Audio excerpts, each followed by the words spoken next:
دیکھیے انسانی زندگی میں دکھ اور سکھ ان کا چولی دامن کا ساتھ ہے، دکھ بھی ہے سکھ بھی ہے، سردی کے ساتھ گرمی بھی ہے، نرمی کے ساتھ سختی بھی ہے۔ ان مع العسر یسرا ان مع العسر یسرا، یسر کے ساتھ عسر ہے، عسر کے ساتھ یسر ہے۔ لیکن انسان نفسیاتی طور پر متاثر جو ہوتا ہے زیادہ، وہ تکلیف سے ہوتا ہے، دکھ سے ہوتا ہے۔ خوشی آتی ہے تو وہ ایسے گزر جاتی ہے، اس کا وقت کا بھی پتہ نہیں چلتا، گزرتے ہوئے بڑی تیزی کے ساتھ وقت گزر جاتا ہے۔ لیکن غم کا معاملہ ہو جائے تو ایک ایک لہجہ جو ہے وہ بڑا کٹھن ہو جاتا ہے، بڑی مشکل سے گزرتا ہے۔ تو انسان کے احساسات پر زیادہ جو اثر آتا ہے وہ دکھ کا آتا ہے۔ بعض فلسفے دنیا میں ایسے ہیں کہ جنہوں نے اس دکھ، خاص طور پر جو حساس انسان اس کو محسوس کرتا ہے، اس کے اعتبار سے یہ کہا ہے کہ دنیاوی زندگی نرا دکھ ہی دکھ ہے۔ آپ کو معلوم ہے کہ تعداد انسانوں کی بہت بڑی تعداد ہے جو بدھ مت کی پیروکار ہے، اور بدھ مت کا کلمہ طیبہ یہ ہے، یعنی یہ ان کا اصل الاصول ہے، جیسے ہمارے دین کا اصل الاصول ہے لا الہ الا اللہ محمد رسول اللہ، کلمہ طیبہ۔ ان کا جو کلمہ طیبہ ہے وہ یہ سروم دکھم، سب دکھ ہی دکھ ہے، سب مصیبت ہی مصیبت ہے۔ انسانی زندگی جو ہے وہ تو صرف دکھوں سے اور تکلیفوں سے عبارت ہے۔ اسی کو غالب نے بھی کہا ہے، آپ نے یہ شعر بھی غالب کا میں نے بہت سے دروس میں سنا ہوگا کہ قید حیات و بند غم اصل میں دونوں ایک ہیں۔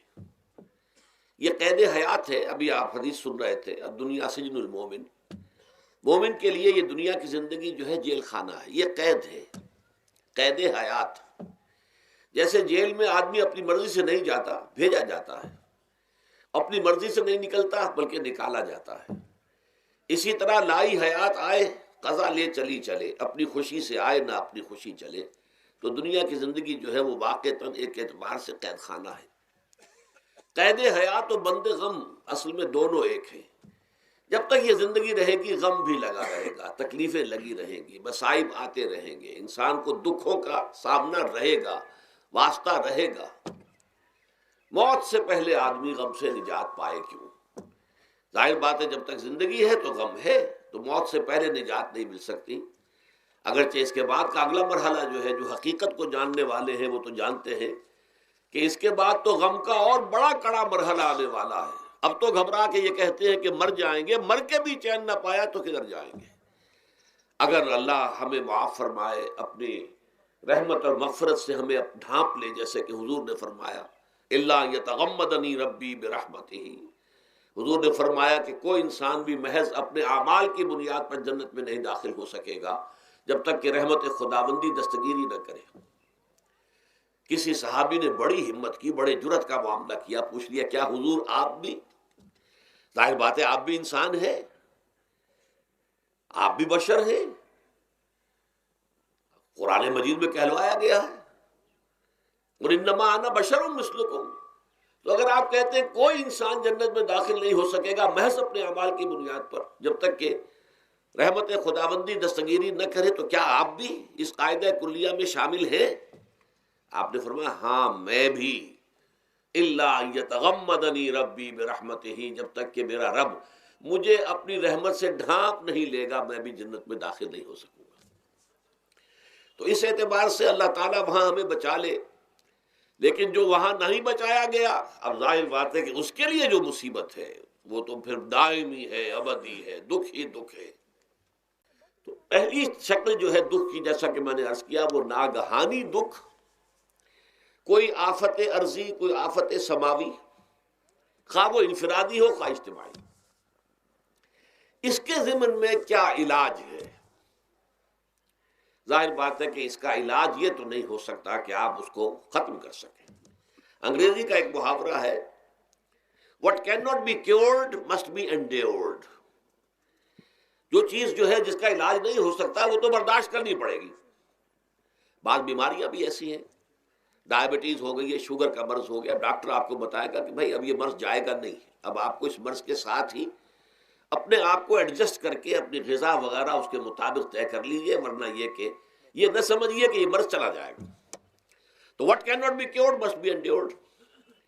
لہذا ان آفت سماوی و عرضی چاہے وہ انفرادی سطح پر متاثر کرتی ہوں انسانوں کو اور چاہے اجتماعی سطح پر، اس کا تو علاج ایک ہی ہے۔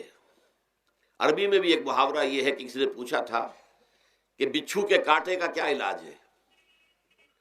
البکاء الی الصباح، رات کو اگر کاٹا ہے کسی بچھو نے تو روتے رہو صبح تک، یہ علاج ہے، اس کا اور کوئی علاج ہے ہی نہیں۔ تو جو چیز لا علاج ہے اسے برداشت کرنا۔ گویا کہ یہاں جو اصل شے ہوگی کہ دنیاوی آفات، عرضی و سماوی آفات، ناگہانی آفات، ناگہانی مصیبتیں، ان کے ضمن میں ہمیں ایسی شے کی ضرورت ہے جو ہمارے اندر برداشت پیدا کر دے، اس کو جھیلنا آسان بنا دے، ہم اس کی وجہ سے بجھ کر نہ رہ جائیں، ہماری ہمتیں جواب نہ دے جائیں، ہمارا ارادہ ختم نہ ہو جائے، ہمارا حوصلہ پست نہ ہو جائے، بلکہ برداشت ہو، جھیلنا ہو، تحمل ہو۔ ایمان ہمیں یہ بتاتا ہے کہ کوئی مصیبت اس زمین میں آتی ہے نہ تمہاری جانوں پر آتی ہے بغیر اذن رب۔ جو کچھ آ رہا ہے اللہ تعالیٰ کے فیصلے سے آیا ہے۔ یہ کوئی اندھا بہرا مادہ نہیں ہے، یہ کوئی اندھا بھینسا نہیں ہے کہ اس نے آ کے آپ کو ٹکر مار دی ہے، نہیں نہیں نہیں، یہ تو سمیع و بصیر، علیم و خبیر اللہ اور حکیم اور قدیر اللہ کا فیصلہ ہے۔ لہذا یہ من جانب اللہ ہے، اس کو تم سمجھو کہ یہ اللہ تعالیٰ کی طرف سے ہے۔ اور جب اللہ کی طرف سے ہے تو سورہ آل عمران میں فرمایا بیدہ الخیر، اس کے ہاتھ میں تو خیر ہی خیر ہے۔ یعنی بظاہر تمہیں محسوس ہوتا بھی ہو کہ یہ میرے لیے تکلیف دہ بات آ گئی ہے تو اس کو یوں سمجھو کہ اس کا نتیجہ جو میرے حق میں نکلے گا وہ خیر ہوگا۔ فوری طور پر تو تکلیف ہے، مجھے اچھی نہیں لگ رہی، ناگوار ہے، لیکن نتیجہ اس کا خیر نکلے گا۔ جیسے بچہ بیمار ہے، ماں اسے دوا پینے پر مجبور کر رہی، کڑوی دوا ہے، وہ تو سمجھتا ہے مجھ پر بڑا ظلم ہو رہا ہے، یا آپ لے گئے اسے ڈاکٹر کے ہاں ٹیکا لگوایا ہے، وہ تو چیخ رہا ہے، رو رہا ہے، لیکن آپ کو معلوم ہے، اور کاش اسے بھی معلوم ہو جائے کہ یہ میرے خیر کے لیے، میرے بھلے کے لیے، اگر اسے یہ معلوم اور محسوس ہو جائے تو اس کی تکلیف اس کے اندر بہت کمی آ جائے گی، وہ سہار لے گا، اس کو وہ برداشت کرے گا۔ اس حوالے سے اس کا جو ہمارے دین میں اس کا نام ہے، اس ذہنی کیفیت کا، ان احساسات کا، اسے ہم کہتے ہیں تسلیم و رضا۔ جو کچھ آ رہا ہے اللہ کی طرف سے آ رہا ہے، لہذا سر تسلیم خم ہے، اے اللہ ہم قبول کرتے ہیں، رضا، ہر حال میں تیری رضا پر راضی ہیں، جو تیرا فیصلہ ہے ہمیں بصر و چشم قبول ہے، تسلیم و رضا۔ ہم بھی تسلیم کی خو ڈالیں گے، بے نیازی تیری عادت ہی صحیح۔ اللہ تو بے نیاز ہے، لیکن اے اللہ تو ہمارے لیے جو بھی تکلیف کا تو نے فیصلہ کیا، ہم تسلیم کی خو ڈالیں گے، عادت پیدا کر لیں گے اپنے اندر کہ ہر چساقی ماریخ عین الطاف است، کہ میرا ساقی میرے پیالے میں جو کچھ ڈال دے اس کا لطف و کرم ہے۔ یہ مقام رضا ہے، یہ ایمان کا ایک ایسا تقاضا ہے کہ جس کو ہم کہیں گے ایمان کی حلاوت، ایمان کی مٹھاس۔ اگر آپ کا منہ کڑوا ہو جائے تو آپ چینی کھاتے ہیں تاکہ منہ کا ذائقہ ٹھیک ہو جائے۔ اگر تکالیف کی وجہ سے، دکھ کی وجہ سے آپ کے احساسات کے اندر کوئی خرابی پیدا ہو رہی ہے، یہ جو مقام رضا ہے یہ اس کے لیے قند ہے، یہ اس کے لیے چینی ہے، یہ اس کے لیے شہد ہے، یہ اس کی تلخی کو ضائع کر دینے والی شے ہے کہ اللہ تیری رضا پر راضی، راضی برضائے رب۔ اب اس کے ضمن میں سمجھئے، یہ تو اصولی بات میں نے آپ کو بتا دی۔ اس کی تین کیفیات ہو سکتی ہے، کیوں اللہ کی طرف سے یہ چیزیں آتی ہیں۔ سب سے پہلی شے ہے، اب وہ جو آیات میں نے سنائی تھی وہ سن لیجئے پہلے ترجمہ۔ سورہ تغابن میں فرمایا ما صاب من مصیبت الا باذن اللہ، دیکھو کوئی مصیبت تم پر نہیں آ سکتی، نہیں آتی مگر اللہ کے اذن سے۔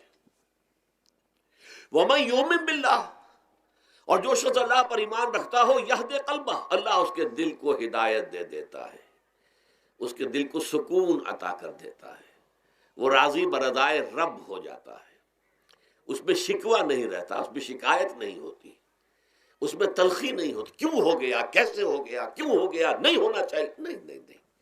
یہ سارا جو پیچ آدمی کھاتا رہتا ہے نا اندر ہی اندر، وہ جو پیچ کھا رہا ہے، یہ سب پیچ سے نجات مل گئی۔